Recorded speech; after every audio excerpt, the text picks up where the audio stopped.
And so the paradoxical intervention is how you go about breaking a system, right? So rather than trying to, I was trying to think of an example, someone who eats too much chocolate, yeah, is rather than trying to exert willpower to not eat chocolate, you tell them to eat as much chocolate as possible until they throw up, right? And then suddenly they don't want chocolate anymore.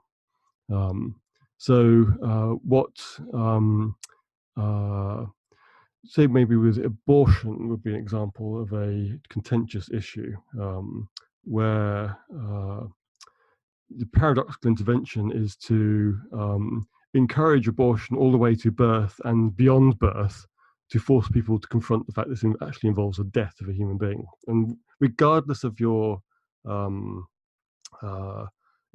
underlying views on the issue, and for me, it's an issue which I've had to re-engage with and rethink entirely based on my emerging understanding of the world.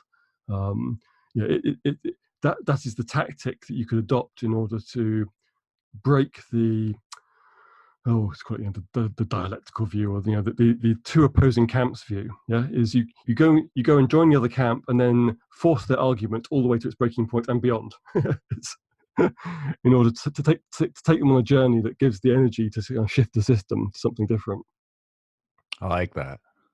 Yeah, it's and in some ways it's a kind thing to do, not Machiavellian, because it puts you into the other side's shoes and then forces them to follow their own argument to its own conclusion with their, which they ought to be doing anyway. Yeah, it's like so you're not manipulating them or trying to drag them in the opposite direction to what they want to go. You're taking them in a direction that they themselves say they want to go in. Yeah, it's but ultimately isn't the place they want to be. Right. That makes a lot of sense, and it's definitely something that is occurring right now. Things being pushed to their ultimate limits. And I would regard Mr. Trump as being one of the great practitioners of this method. Right. It's also known as kind of reductio ad absurdum in mathematics. It's a method of proof. Is you take the opposite of what you want, and you push it all the way to the point where you prove it's impossible, and therefore flip it all on its head. Say, okay, and now the inverse of that must be possible. Right. So as we push to this prison planet and more, we can get more and more liberty. Yes, it is kind of,